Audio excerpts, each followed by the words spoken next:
प्रभाकर मत का निराश चल रहा है, उनका मत को खंडन करते हुए कहा कि भाई यदि आत्मा को भी आप चाक्षुष ज्ञान का विषय मान लेते हैं, किस आधार पर?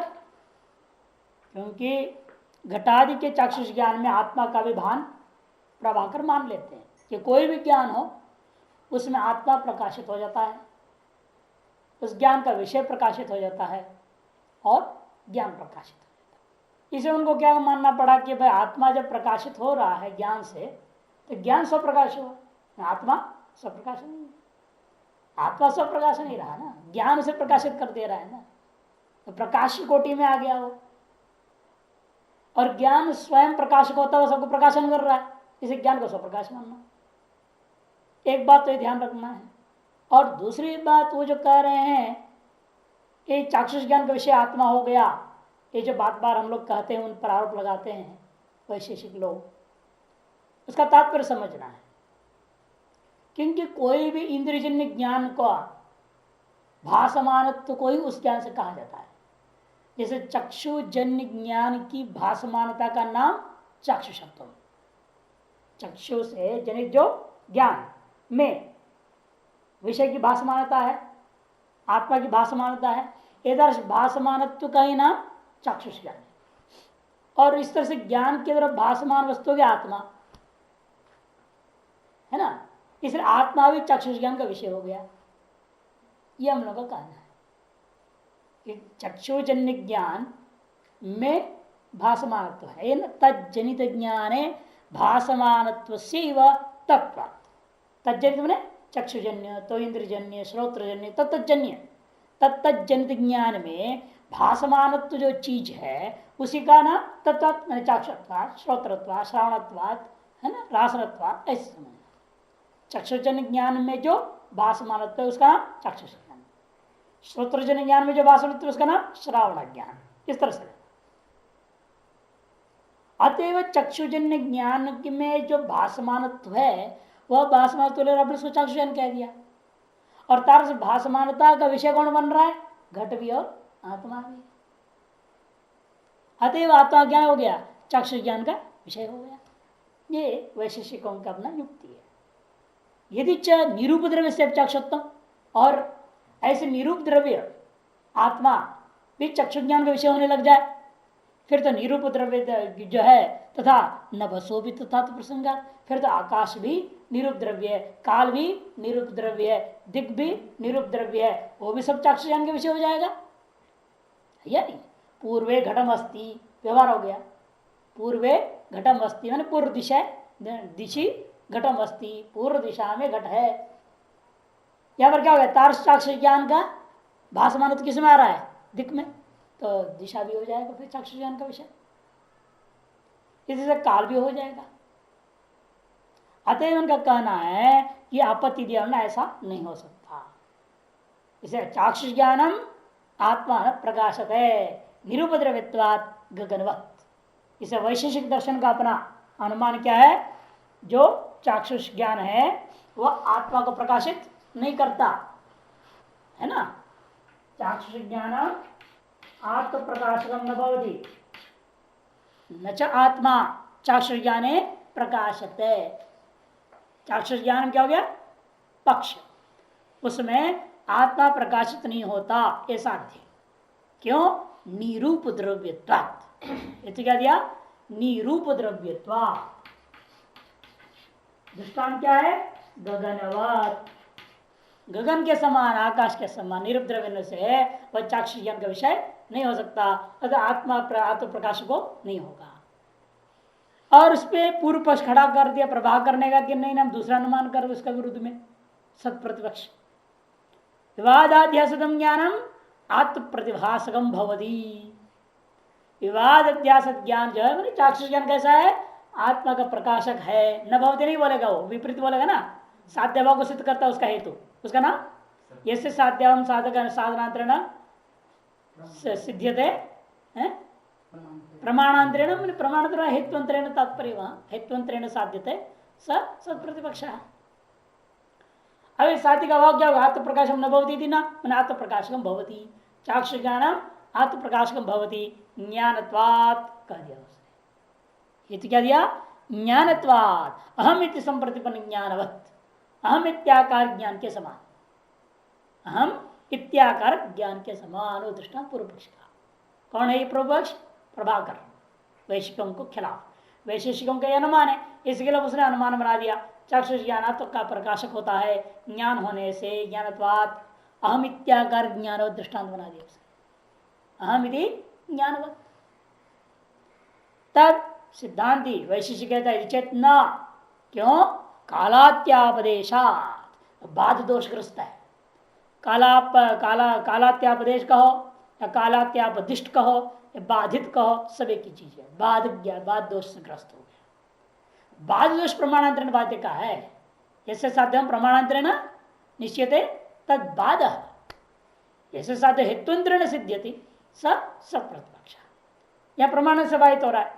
और दृष्टांत क्या प्रमाणांतर बाधित का? अग्निर अनुष्ण, अग्निर अनुष्ण द्रव्यत्वात् जलवत, अग्नि अनुष्ण द्रव्यत्वात् जलवत। अग्नि कैसा है? ठंडा है, द्रव्य होने से जल के समान, यह अनुमान कर दिया। अब उसको प्रत्यक्ष प्रमाण से बाधित हो जाएगा, स्पार्शन प्रत्यक्ष। उसको कहने ठीक है आओ भाई इस अग्नि को हाथ में पकड़ो, ठंडा है ना, पकड़ो, बर्फ को जैसे पकड़ते पकड़ो, पकड़ेगा तो हाथ जलेगा, तो पता चलेगा अग्नि रुष्णा समझ में आता है। तो प्रमाणांतर से बाधित होगा ना प्रत्यक्ष प्रमाण से। वैसे आपका अनुमान, किसका? प्रभाकर का अनुमान भी कालात्यापदिष्ट है, न प्रमाणांतर से बाधित है। किस प्रमाण से बाधित कर रहा है? तथा ही अस्ति तावत् सौगत शिष्याणाम अनात्मवासनात् विषयभ्यो निवृत्ति अनात्मवासनात् प्रवृत्ति, बौद्धों से बाधित कर देता है। बौद्धों का ज्ञान से ये बाधित हो जाएगा। विवादास्पद ज्ञान आत्मा का भाषक होता है, ज्ञान होने के कारण हम इत्यागर ज्ञान के समान, यह अनुमान निर्दोष नहीं होगा, क्योंकि इसमें कालात्य प्रदेश में बाधित दोष है। क्यों बाधित दोष है? तो कहते हैं बाधित दोष कैसे विद्यमान है? बौद्धों के दृष्टिकोण से दूषित हो जाएगा। ये बौद्ध गणों की एक सिद्धांत है, अनात्मा के वासना के कारण से हमारी प्रवृत्ति और निवृत्ति होती है। अनात्मा कौन है? घटादि, क्योंकि इनके उनके मत में सर्वम क्षणिकम, अतएव वस्तु तो है नहीं, इन वस्तु की वासना रहती है। आपके धारा में, विज्ञान धारा में वासना बना हुआ है, उस वासना की वजह से आपको वस्तु बाद में दिखाई देता है, लेकिन वास्तव वस्तु परमानेंट होता नहीं है। अतः प्रवृत्ति निवृत्ति भी क्या है आपका? वासना के अधीन होकर चलता है। नहीं तो प्रवृत्ति में जब तक पहुंचे तो वस्तु रहेगा ही नहीं ना, सर्वम क्षणिकम में। तो इसलिए वासना की वजह से आप गए, वासना में समय मिल जाएगा आपको, वहां पैदा हो जाएगा, समय पैदा हो जाता है। इसलिए तो बाह्यार्थ अनुमेयवादी है, बाह्यार्थ प्रत्यक्षवादी है, बाह्यार्थ अनुमेयवादी, और बाह्यार्थ है नहीं, ऐसे भी है, केवल आपकी कल्पना होता है, वो भी वासना के कारण से। ये करें अनासौगत तच्चिक्षाणाम, स्वगत मैंने बुद्ध भगवान और उनके शिष्यों के सिद्धांत है अनात्म वासना तो विषयभ्यो निवृत्ति अनात्म वासना विषयभ्य प्रवृत्ति। अनात्म वासना से प्रसूत विषय की, विषय मात्र के ज्ञान से प्रवृत्ति होती है और निवृत्ति भी हुआ करती है, दोनों ही होता है। अब एक ज्ञान से प्रवृत्ति निवृत्ति दोनों हो रहा है ना, प्रवृत्ति निवृत्ति दोनों ज्ञान। आप हेतु क्या? ज्ञानत्व तो उसमें है, ज्ञानत्व उसमें है, और उन्हें क्या कारण माना प्रवृत्ति निवृत्ति वृत्ति है? अनात्मा की वासना, आत्मा की वासना नहीं। यदि आत्मा भी ज्ञान का विषय होता, आत्मवासना तब प्रवृत्ति बोलना चाहिए, क्योंकि यदि ज्ञान का विषय अनात्माएं हैं, ज्ञान का विषय क्या है? अनात्मा है, और उनकी वासना बनी, और वासना पर आप अनात्म विषय में फिर प्रवृत्ति निवृत्ति होता है। यदि ज्ञान के विषय आत्मा होता, यदि आपके अनुसार ज्ञान क्या है? आत्मा को प्रकाशित करते कर रहे हो, अर्थात ज्ञान का विषय आत्मा है, फिर यदि ज्ञान का विषय आत्मा बन जाए तो बौद्धों को कहना चाहिए आत्मा की वासना होती है ना। भाई जिस विषय को ज्ञान प्रकाशित करता है उस विषय का वासना बनता है। यदि ज्ञान के अंदर आत्मा प्रकाशित होने लग जाए फिर आत्मा की भी वासना बनेगी आपको, और वासना के अनुसार आत्मा जिस अनात्म विषय को वासनाओं को लेकर के अनात्म विषयों में प्रवृत्ति निवृत्ति होता है, इस आत्मविषय वासना को लेकर के भी आत्मा में प्रवृत्ति निवृत्ति होना चाहिए। इन बौद्ध लोग यह बात मानते नहीं, ज्ञान का विषय आत्मा नहीं हो सकता। अतः बौद्धों के सिद्धांत के द्वारा भी प्रमाणात्मक में यहाँ कौन, बौद्धों का ज्ञान, उसके द्वारा भी बाधित हो रहा है किसके, प्राभाकर का ज्ञान, प्राभाकर का अनुमान के प्रवृत्ति। क्योंकि कारण क्या उसमें समझा रहे, नचत्य प्रमाण मूले एव इति नियम। और दूसरी बात, यदि कोई के अनात्म विषय ज्ञान और अनात्म विषय वासना वो जो अप्रामाणिक है, कहते कोई जरूरी नहीं है, प्रमाण मूलक ही प्रवृत्ति निवृत्ति होती है, कोई जरूरी नहीं है। संवाद प्रवृत्ति कैसा है, अप्रमाण मूलक है ना, भ्रांति मूलक भी प्रवृत्ति निवृत्ति होती है कि नहीं होती है। भ्रांति ज्ञान का विषय वासना है सर्प, और उसके वजह क्या हुआ, निवृत्ति। भ्रांति विषय ज्ञान का वासना बनी है रजत की, उसका कर रहे हैं प्रवृत्ति होती है। तो भ्रांति विषय का अनात्म विषयों को भी लेकर के प्रवृत्ति निवृत्ति हो रहा है, इसलिए हमेशा प्रमाण मूलक ही प्रवृत्ति निवृत्ति होगी, यह कोई नियम भी नहीं है नहीं। इसे कहते हैं नच ते मने प्रवृत्ति निवृत्ति प्रमाण मूले एव इति न नियम, ऐसा कोई नियम नहीं कर सकते आप। रज्जु सर्प विवेक अग्रहणाद्वा विभ्रमाद्वा, रज्जु सर्प विवेक का अग्रह, क्योंकि मीमांसक लोग कोई ब्रह्म ज्ञान से सीधे नहीं मानते। मीमांसक मतलब सर्वम ज्ञान यथार्थमेव, कोई ब्रह्म ज्ञान नाम की चीज नहीं होता, विषय भ्रमित होता है। क्योंकि ज्ञान स्वप्रकाश है, स्वप्रकाश वस्तु को भ्रांति नहीं कहा जा सकता और बाधित भी नहीं होगा, है ना। वेदांत में जैसे आत्मा को स्वप्रकाश माना, क्या आत्मा को कोई बाधित कर सकता है, स्वप्रकाश वस्तु को कोई बाधित नहीं कर सकते, क्योंकि सबको प्रकाशित कर रहा है, उसे कौन बाधित करेगा। विज्ञाता हमारे केन भी जानी आप, इसलिए कहा वो भी किसी जाना जाने लग जाए फिर भी बाधित होने लग जाएगा। इसे उनके मत में ज्ञान स्वप्रकाश है ना, मीमांसक के मत में, इसे ज्ञान स्वप्रकाश से कभी बाधित नहीं होता है ना। ज्ञान स्वप्रकाश होने से वो कभी बाधित नहीं होगा। तो इसे उनके मत में क्या है कि भ्रांति ज्ञान हमको कुछ ज्ञान ही नहीं हो सकती ना, सब कुछ ज्ञान यथार्थ है, स्वप्रकाश है। तो उन्होंने क्या कहा, इसलिए फिर भ्रांति हुई कैसे, वो कहते विवेक का आग्रह से हुआ। रज्जु और सर्प दो अलग चीजें हैं, पृथक। इस पृथकत्व का अग्रहण हुआ, रज्जु सर्प का विवेक, विवेक माने पृथकत्व, इसके अग्रहण,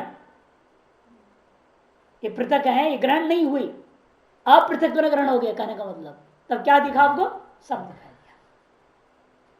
रज्जु और सर्प का विवेक है, विवेक माने पार्थक्यता है, दोनों भिन्न भिन्न वस्तु हैं, उन भिन्न वस्तुओं को भिन्नत्व आपने ग्रहण नहीं किया, इसे क्या कहेंगे, रज्जु सर्व विवेक अग्रहण, तन निमित्त की भ्रांति हुई।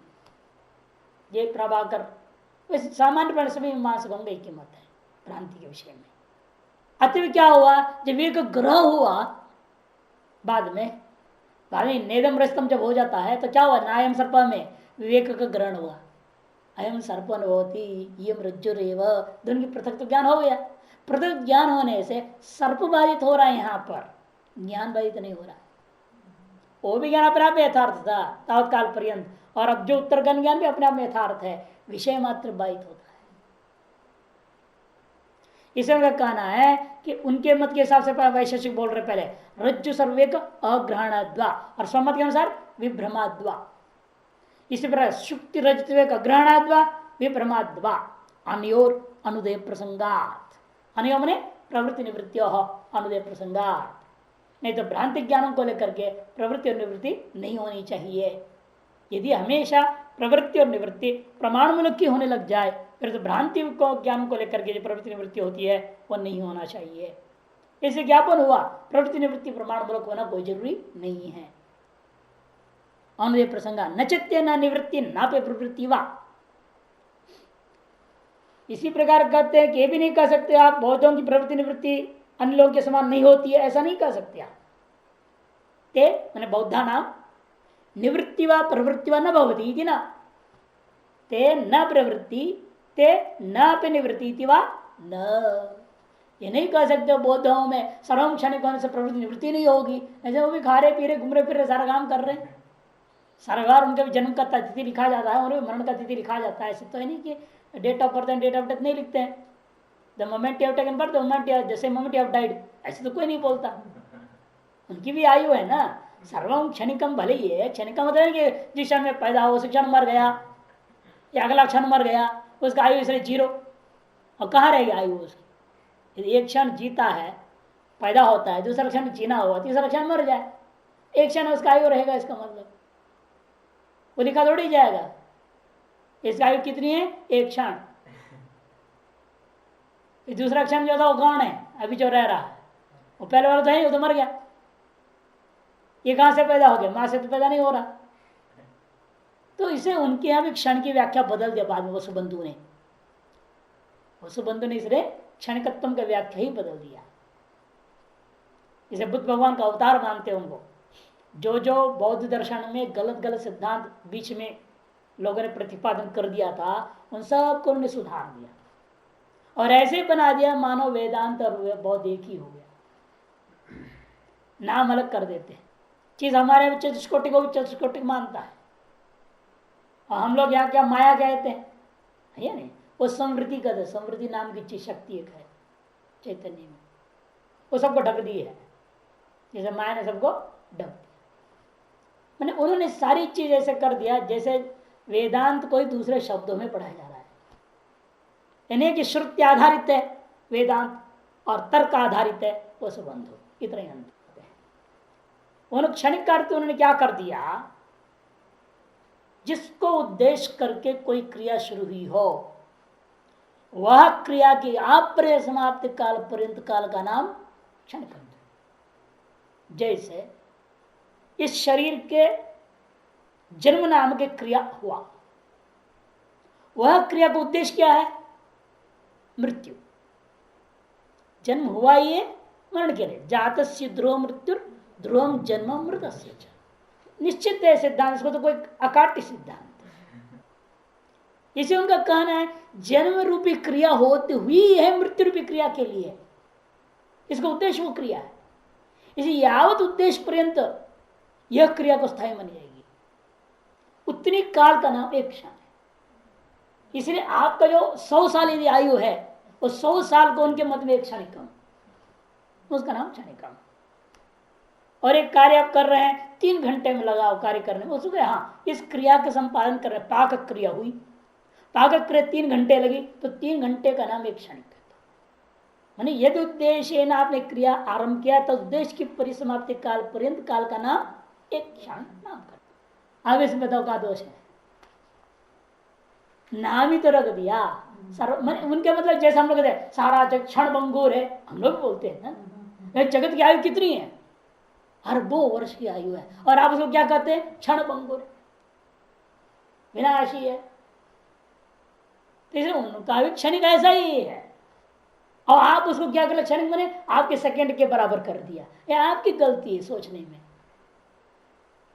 उनके क्षणिकत्व का अर्थ एक सेकंड नहीं है, उनके क्षणिकत्व रूपी काल का कोई निश्चित अवधि नहीं है। किसी भी चीज की कालावधि को आप क्षणिक कह सकते हैं, किसी भी कालावधि को। इसलिए इनका कहना है यहाँ कि उनकी ये मत सोचो उनके प्रवृत्ति निवृत्ति होती नहीं, सर्वं क्षणिकत्वात्, ऐसे आपत्ति आप मत दो।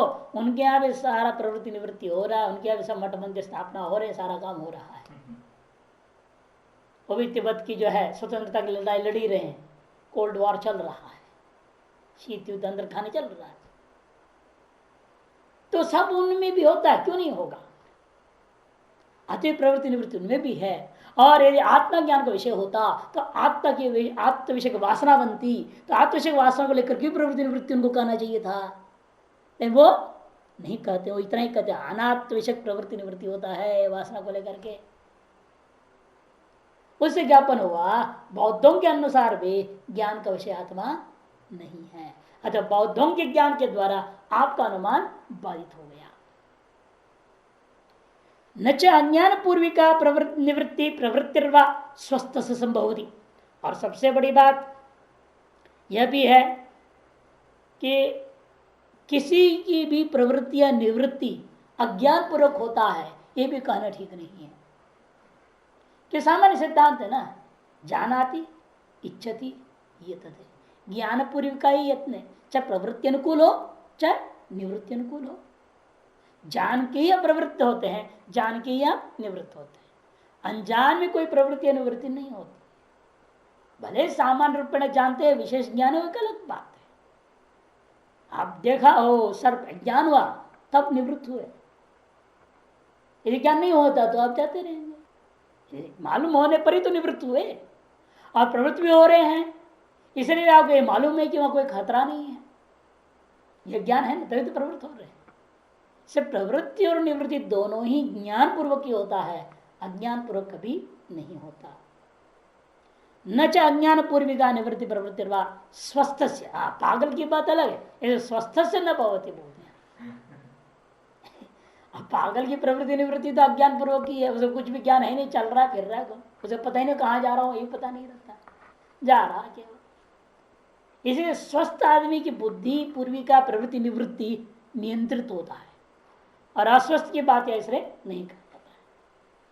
न च आत्मज्ञानी तेषाम तदुपपद्यते, आत्मज्ञाने तेषाम तद न उपपद्यते, तथा अनभ्यास दशायाम कोहम इति अनध्यवसाय अति प्रसंगात। ये जो पॉइंट है ना, इसको बहुत विस्तार अपने सिद्धांत बिंदु में चर्चा किए थे प्रभाकर मत को। अनभ्यास दशायाम कोहम इति अनध्यवसाय अति प्रसंगात, क्योंकि अनभ्यास दशा में कोहम ऐसा अनध्यास या संशय भी प्रभाकर मत में नहीं होना चाहिए, वो मानते होता है। जैसे बच्चा है, उसको पता नहीं, उसका नाम भी याद नहीं रहता है, शुरू शुरू में बार बार बोलना पड़ता है। कोई से पूछता है तो घर में आके पूछेगा मेरा नाम क्या है, उसे याद ही नहीं उसका नाम क्या है। और कई बार ऐसा मैं कौन हूं, वो कहते तो ब्राह्मण ने बोल दिया है किसी ने, तो आके घर में पूछेगा मैं ब्राह्मण हूं या नहीं, क्या अभी जन संस्कार हुआ नहीं है, उसको कुछ ज्ञान तो है नहीं ना, गोत्र वोत्र कुछ ज्ञान नहीं, वो कहता है पता नहीं मैं ब्राह्मण हूं, क्या ब्राह्मण क्या हूं, मैं शूद्रों की क्या है। इसको तो अनभ्यास दशा, यदि अभ्यास हो जाए हाँ मैं ब्राह्मण हूं, पक्का हो गया, मैं अमुक नाम वाला हूं, पक्का हो गया, उसकी बात नहीं कह रहे। अनभ्यास दशा में को हम इत्याकारक एक आशंका जो पैदा होता है, वह उसके मत में नहीं होना चाहिए प्राभाकर मत। यदि सर्वं ज्ञानम सप्रकाशम चाहिए, एक और आपत्ति प्रभाकर को दे रहे हैं। अतः ज्ञान आत्मा का विषय नहीं कर सकते, उसके लिए सब युक्तियां दे, तर्क दे रहे काटने के लिए। न च आत्मज्ञान तेषाम तदुपपद्यते है, क्योंकि आत्मा का भी ज्ञान हो ही रहा है, फिर उन प्राभाकर के मतों में एतार्श उत्पत्तियां नहीं होनी चाहिए। क्यों? क्योंकि अनभ्यास दशा में कौम इत्याग्रह जो ज्ञान हो रहा है वह भी आत्मविषय ज्ञान, मैं कौन हूं क्या पूछ रहा है, अपने आत्मविषय ज्ञान पूछ रहा है। यदि आत्मविषय ज्ञान प्रकाशित हो ही गया है, फिर वो इस तरह पूछना संभव ही नहीं है उससे। यदि अध्यवसाय अनुपत्ति निश्चित है तो अनध्यवसाय प्रसंगात, तो प्रभाव ग्रंथ में नहीं होगा, लेकिन होता है, व्यवहार में देखने को मिल रहा है। और ऐसे भी विषय को प्रभाकर कैसे खंडन कर सकते हैं, प्रत्यक्ष में सभी के व्यवहार के स्वीकृत है, उसको कोई भी सिद्धांत काट नहीं सकता है। इसलिए कहते हैं कि प्राभाकर मत के आधार पर चलते हैं तो यह अनध्यवसाय भी उत्पन्न नहीं होगा। अतः मानना होगा आत्मा का ज्ञान प्रकाश, आत्मा को ज्ञान प्रकाशित नहीं करता। अच्छा, यदि मान भी लिया जाए ज्ञान आत्मा को प्रकाशित करता है, ठीक, हम पूछते हैं किस संबंध से प्रकाशित करेगा। जैसे कोई भी चीज किस चीज को प्रकाशित करते कोई ना कोई संबंध है, वहां संयोग संबंध देना है ना। संयोग से निकर्ष आपने माना, संयोग समवाय से निकर्ष मानते हो, संयोग संवेद समवाय से निकर्ष है, समवाय से समय समवाय से निकर्ष है, विशेषण विशेष भाव से निकर्ष है। 6 प्रकार से निकर्ष माना। लौकिक प्रत्यक्ष के लिए, अलौकिक प्रत्यक्ष के लिए सामान्य लक्षणा, ज्ञान लक्षणा और योग से निकर्ष माना है आपने, है ना। तर्क संग्रह पढ़ाया था कि घट का प्रत्यक्ष कैसे हुआ, चक्षु घट का संयोग से घट का प्रत्यक्ष हुआ, इस संयोग से निकर्ष कहते हैं। घट में जो रूप है संयोग हुआ पहले घट के साथ, उसे समवाय संबंध से रूप है, संयुक्त संवेद समवाय से निकर्ष मान लिया। रूप में रूपत्व है, संयुक्त हो गया घट, उसे समवाय है संवेद है रूप, उसमें भी समय संबंध से रूपत्व, संयुक्त संवेद समवाय संबंध से रूपत्व ज्ञान हुआ, है ना। और श्रोत्र में शब्द हुआ, उसका प्रत्यक्ष समय से निकर्ष है। शब्द में जो कत्व गत्वाई है उसका प्रत्यक्ष संवेद समय से निकर्ष है। भूतल में घटाभाव का प्रत्यक्ष हुआ, है ना, घटाभाव भूतलम, भूतल विशेष उसे विशेषण कौन है? घटाभाव। चक्षु का संयोग हो गया भूतल के साथ, उसे विशेषण का प्रत्यक्ष किया तो संयुक्त विशेषणता से निकट से चक्षु के द्वारा घटाभाव का प्रत्यक्ष माना।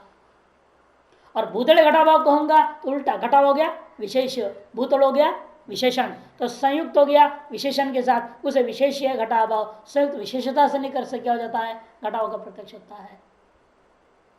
इस प्रकार से आपने सन्निकर्षण के बिना किसी चीज का प्रत्यक्ष नहीं माना। कोई भी ज्ञान हो वह स्व विषय को प्रत्यक्ष कराता है, वह कोई ना कोई सन्निकर्ष आप मानते हो। तो इसलिए यदि ज्ञान के द्वारा आत्मा का प्रत्यक्ष हो रहा है मानते हैं, फिर बताइए कौन से सन्निकर्ष से हुआ? किंचक कह पुनस्त प्रतिभा से संबंधार्थ, कि सभी ज्ञानों में आत्मा का भान जो हो रहा है वो किस संबंध से होता है? अतः संबंध का स्वरूप क्या है? यदि कर्मत्व तुम कहते हो तद अतिरिक्तम वाह, विकल्प दो ही हो सकता है। कर्मत्व में भाषित हो रहा है या अतिरिक्त मैंने संयोग समवाय वगैरह। कहते प्रथम अपसिद्धांत, प्रथम पक्ष में अपसिद्धांत दोष हो जाएगा, क्योंकि आपने आत्मा को कर्ता माना और कर्ता खुद कर्म कैसे हो जाएगा? कर्तृकर्म विरोधा, एक ही में कर्तृत्व और कर्म तो दोनों नहीं हो सकता। एक ही में वही कर्ता भी हो जाए वही कर्म भी हो जाए, ऐसा नहीं होता।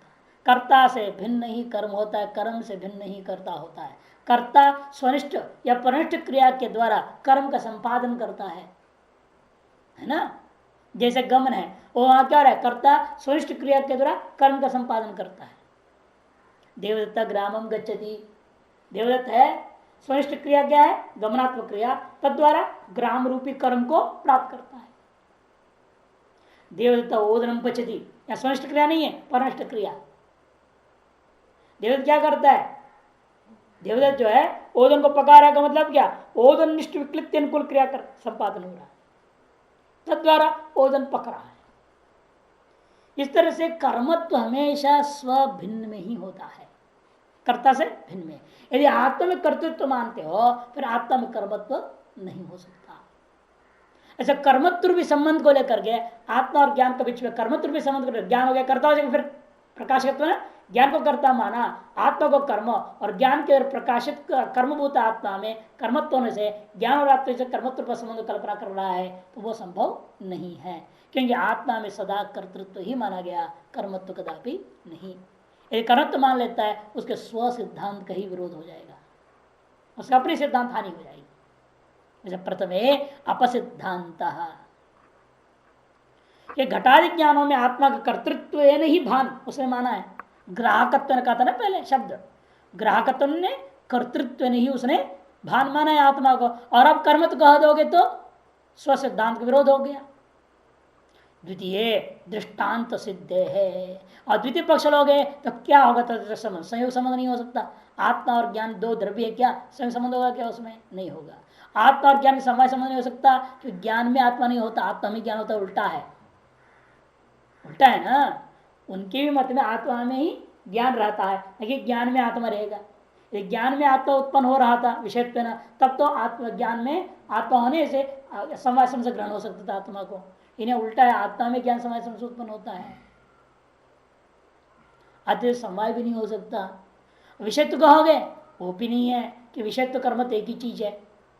विषयत्व कहो कर्मत्व को एक ही, विषयत्व प्रथमात् नातिरिच्यते, विषयत्व नाम की जो चीज है वो प्रथमात् ना, प्रथम कौन है? कर्मत्व, उससे भिन्न है नहीं।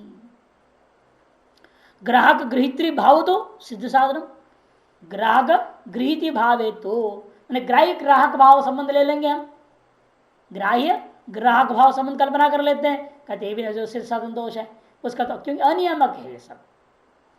इन संबंधों में कौन ग्राह्य कौन ग्राहक है, नियमित त्रिपुण व्यवस्था आप नहीं दे सकते, आपेक्षिक है। चक्षु को भी ग्राहक मान लेते हो, कोई मन को ग्राहक मान लेते हो, कोई आत्मा को ग्राहक मान लेते हो। व्याकरण में तो इसके आधार पर तो क्या है? कर्म कर्तृ प्रक्रिया, कर्म ही है कर्ता, जब कर्म कर्तृ प्रक्रिया हो गया, भाव कर्तृ प्रक्रिया हो गया। तटः स्वयं पतति, तट स्वयं गिर रहा है, स्वयं हो रहा है ना, वहां ऐसे व्यवहार करते स्वयं होता है क्या? तट को तो पानी गिरा रहा है, काट रहा है, लेकिन इस विवक्षा क्या द्विन है, विवक्षा स्थाल्याम पचिति बोल दिया, थाली में पकता है। काष्ठैर पचती, कर्तृत्व ना, कर्तृत्व तृतीया। लेकिन सर्वत्र आप यही देख रहे हैं, ग्राह्य ग्राहक भाव अनिश्चित है, अनियमित है। इसको अनियामक संबंध कहा जाता है। ऐसे संबंधों को अनियामक संबंध कहते हैं। वृत्ति नियामक संबंध नहीं है। एक निर्वृत्ति वृत्ति अमुक में ही सदा रहेगा, ऐसे को वृत्ति नियामक संबंध नहीं माना जा सकता। जैसे कारण और कारण समय संबंध है, वृत्ति नियामक संबंध है कि सदा ही कार्य निरूपिता वृत्तिता कहाँ रहेगी, कारण में। तो कार्य निरूपिता वृत्ति कारण में जो आया, इसी का नाम समय संबंध है। तो वृत्ति नियामक संबंध जो होते हैं हमेशा सुनिश्चित रहता है, और अनियामक संबंध में कोई निश्चय नहीं होता किसको किस में ले जा रहे हैं आप। अतएव यह सिद्ध दोषग्रस्त हो गया, कर्मत से भिन्न होता। और ग्राह्य ग्राहक भाव मानोगे तो भान मानने पर भी सिद्ध दोष है। अतो अतिरिक्त अनुगत संबंध मात्र से असिद्धि, और इनसे अतिरिक्त कोई अनुगत वृत्ति नियामक संबंध कहीं भी प्रसिद्ध, किसी भी दर्शन में प्रसिद्ध ही नहीं है। अतएव ज्ञान के द्वारा आत्मा को किसी संबंध से प्रकाशित नहीं कर सकते। यदि मान भी लिया जाए तो संबंध ही नहीं है, किस संबंध के आधार उसको प्रकाशित करोगे, समझ सिद्ध नहीं कर पाए आप। इससे भी ज्ञापन हो रहा है कि ज्ञान के द्वारा आत्मा का प्रकाशन नहीं होता, उल्टा आत्मा ही ज्ञान को प्रकाशित करता है। किंच, और सभी ज्ञानों को पक्ष कोटि में रख दोगे तो योगी का ज्ञान को पक्ष कोटि में रखना पड़ेगा ना। योगी का ज्ञान को भी पक्ष का कोटि में रखना पड़ेगा। चाक्षुष ज्ञान में योगी का चाक्षुष ज्ञान भी रखना पड़ेगा, क्योंकि प्राभाकर मत ने हमारे मत के खिलाफ क्या मनाया था, चाक्षुष ज्ञानम आत्म प्रत्यक्षम भवती, ये कहा था ना। आत्म का प्रकाश होता है ज्ञानत्वात्, अहम इत्याकारक ज्ञानवत, ये दृष्टांत दिया था। उसके अनुमान में क्या होगा, हम सत्प्रतिपक्ष दे सकते हैं। योगिक ज्ञान को सत्प्रतिपक्ष नहीं, भागासिद्धि दोष, क्योंकि प्रत्येक पक्ष कोटि कौन हो गया, चाक्षुष ज्ञान। चाक्षुष ज्ञान कौन से, योगी का चाक्षुष ज्ञान भी ले लो। योगी का ऐसा भी चाक्षुष ज्ञान है जब साध्य गवाह होता हुआ हेतु विद्यमान है, कि योगी का चाक्षुष ज्ञान का विषय कौन है, द्रोणुकादि भी है या नहीं। इसे देखो, योगी नाम युक्तावस्थायाम, युक्तावस्थायाम विशेष रूपेण युक्तावस्था, युक्त मैंने वियोग नहीं लेना, युक्त का मतलब विशेषेण युक्त अवस्था है।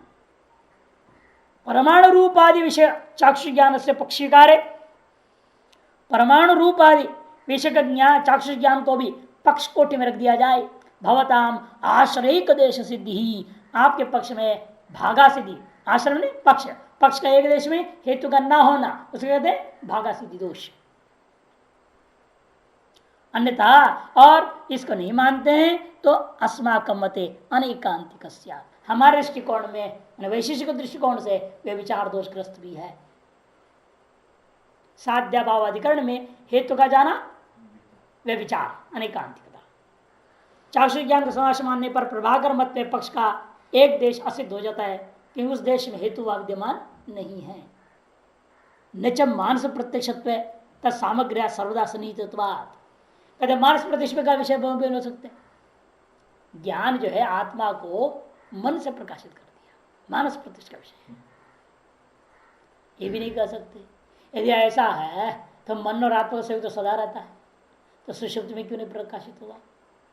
मन तो परमाणु रूप है ना। वेदांत मत में क्या होता है, पूरी तत्व नाड़ी में मन चला जाता है बैठा हुआ छिप करके। और वेदांत में ये भी है, कई लोग मन को अणुपरिमाण नहीं मानते, विभू मानते मन भी। वेदांत में भी उनके मत में क्या होता है, विभुत्व आत्म भी विभू है, मन भी विभू है, तो नित्य संयोग होना चाहिए ना दोनों का। तो क्यों नहीं प्रत्यक्ष होता है? कुछ भी ज्ञान पे नहीं होता आपको समय सुषुप्ति वगैरह में, अदृष्टवशात। उस जीव का भी अदृष्ट नहीं है। यह जिस मन विभू मन का अभिमान करने वाला जीव है, उस जीव का दृष्ट उसमें विद्यमान नहीं है, इससे प्रत्यक्ष नहीं होता। ये भी अंत में वही जवाब में जा रहे हैं। मानस प्रत्यक्षत्व तत्सामग्र्या सर्वदा सन्निहितत्वात्, वह उस ज्ञान की सामग्री सर्वदा सन्निहित होने के नाते सुषुप्त अवस्थायाम अपनी आत्मज्ञान प्रसंज्ञात, सुषुप्ति अवस्था में भी आत्मज्ञान होने लग जाएगा, यह आपत्ति है। अहम शरीरम यदि विवेक अग्रहण आदिशु अहम ज्ञानोत्पत्तौ बाह्येन्द्रिय व्यतिरिक्त कारक सामग्र व्यतिरिक्त ग्राम कारक ग्रामक त्वयापि वक्तव्यत्वात् तद्बलेन सर्वस्य उपपत्ते है तथा कर्म वैकल्याद्वा। और दूसरा कहते हैं देखो अहम शरीरमिति विवेक ग्रहणादिशु अहम शरीरम ऐसे किसने बोल दिया या क्या और कहा है? इस शरीर को आत्मा बोल रहा है। हम शरीर मने मेरा शरीर ही आत्मा है, ये शरीर ही आत्मा है। ये क्यों हो रहा है?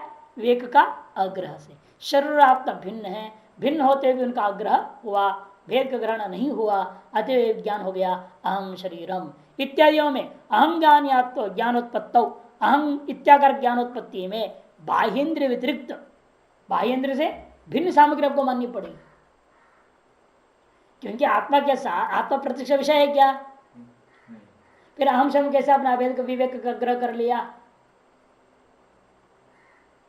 दो भिन्न वस्तुओं में अभेद ग्रहण करने के लिए दोनों का प्रत्यक्ष होना चाहिए। दो प्रत्यक्ष वस्तुओं का अभेद ग्रहण कर सकते हो, अप्रत्यक्ष प्रत्यक्ष अभेद ग्रहण कर सकते हो क्या? कभी आपको जो है आकाश मैं हूं ऐसे क्यों नहीं भान हुआ है? क्यों नहीं भान हो रहा है? अहम आकाशोस्मि ऐसे नहीं होता। भ्रांति अहम वृक्षोस्मि है, भैंसोस्मि सब हो सकता है, प्रत्यक्ष विषय है। इसे कहते हैं बाह्य इंद्र से भिन्न कोई सामग्री माननी पड़ेगी, जिस सामग्री की वजह से इस शरीर का आत्मा के साथ अभेद ग्रहण हो गया और अहम शरीर व्यवहार हो रहा है। तो यहाँ भी वक्तव्यत्वात् तद बले नहीं वह सरस्य पुत्र है। और तान सामग्री का अभाव को लेकर के हम वो बल क्या होगा? वो अदृष्ट है, वो और कुछ नहीं है, वो अदृष्ट है। जीवों के अदृष्ट की वजह से भ्रांति है। जीवों की अपनी धर्म पुण्य और पाप की वजह से हम भ्रांति में पड़े हुए हैं। भ्रांति से पुण्य पाप हुआ, पुण्य पाप से भ्रांति चल रहा है, चक्कर चलता है, इसे नाम तो चक्कर है। अनादिकाल कभी भ्रांति हुई तो पुण्य पाप किया गया और पुण्य पाप की वजह से फिर भ्रांति चल रहा है, ये चक्कर चलते रहता है। और भ्रांति फिर पुण्य पाप करोगे ये काम चलेगा। इसी का नाम तो संसार है, गोल चक्कर। इसे अनादि मानना पड़ता है। अनादि किस चीज को माने बिना व्यवस्था कोई नहीं दे सकता। पहली बार भ्रांति कैसे हुई किसे पूछा जाए तो कोई जवाब ही नहीं। पहली बार आत्मा ने जो ब्रह्म को कैसे ढक दिया, तब कहना पड़ेगा माया ही नहीं है। अंत में क्या कहना पड़ा इनको? न माया है न भ्रांति है, केवल ब्रह्म ही है, कुछ है ही नहीं। जगत उत्पन्न नहीं हुआ, अजातवाद लाना पड़ा। या तो अजातवाद में जाना पड़ता है या तो अनादिवाद में आना पड़ता है। अनादिवाद में क्या है? षड अनादि मान लिया वेदांत। 6 अनादि हमारे मत में का षड अस्माकम अनादय वेदांत को मानना पड़ता है। दृष्टि सृष्टिवाद में, सृष्टि दृष्टिवाद में 6 तत्वों को अनादि मान लिया। और अजातवाद में तो कुछ है ही नहीं, तो अनादि क्या मानना है इसी चीज। इसलिए कहते हैं तो यहाँ भी वक्तव्य था, आपके द्वारा कहना पड़ेगा और तद बले नहीं उस अदृष्ट के बल पर ही सारी व्यवस्था हो सकती है। तो ये सब कल्पनाओं को मानने की जरूरत है क्या? तथाविध कर्म वैकल्याद्वा, तथाविध कर्म वैकल्याद्वा, या उस प्रकार का आत्मज्ञान जनक अदृष्ट या का वैकल्य। तथाविध कर्म ने अदृष्ट के अभाव की वजह से भी आप ज्ञान को आत्मा प्रकाशित कर नहीं सकता। ज्ञान को ज्ञान के द्वारा आत्मा प्रकाशित नहीं हो सकता। तस्मात् न सर्वविदिषु आत्मन प्रतिभास। इसे निष्कर्ष निकला सकल ज्ञानों में या ज्ञानों में आत्मा कभी प्रकाशित नहीं होता, ज्ञान में आत्मा भाषित नहीं होता। इसे